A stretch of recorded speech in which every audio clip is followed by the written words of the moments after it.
Hi, எல்லாருக்கும் மதிய வணக்கம். நான் இன்னைக்கு பச்சரிசியில் பாயாசம் தாங்க வச்சுருக்கிறேன். நீங்களாம் நாளைக்கு வைப்பீங்க, நான் இன்றைக்கே வச்சு உங்களுக்கு காமிச்சிட்டேன். எனக்கு பிடிச்சதா அந்த மாதிரி வைங்க. இதுக்கு வந்து இந்த உலக்குக்கு இது 50 கிராம் உலக்கு. இதுக்கு வந்து 3 உலக்கு பச்சரிசி எடுத்திருக்கேன், 150 கிராம். 50 உலக்கு பாசிப்பருப்பு 200 கிராம் எடுத்துருக்குறேங்க.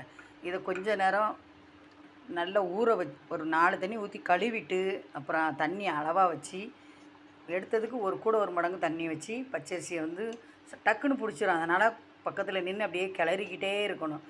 நல்லா வெந்ததுக்கப்புறம் ஒரு 300 கிராம் நாட்டு சர்க்கரை போட்டிருக்கேங்க. 300 கிராம் நாட்டு சர்க்கரை போட்டுட்டு, அதுக்கப்புறம் ஒரு 25 மில்லி நெய் எடுத்து முந்திரி பருப்பும் திராட்சையும் வறுத்து போட்டிருக்கிறேன். ஏலக்காய் தூள் போட்டிருக்கிறேன். பாருங்கள், அழகாக இருக்குதா? நீங்களும் செய்து பாருங்கள். பிடிச்சிருந்தால் லைக் பண்ணுங்கள், ஷேர் பண்ணுங்கள், சப்ஸ்கிரைப் பண்ணுங்கள். தேங்க்யூ.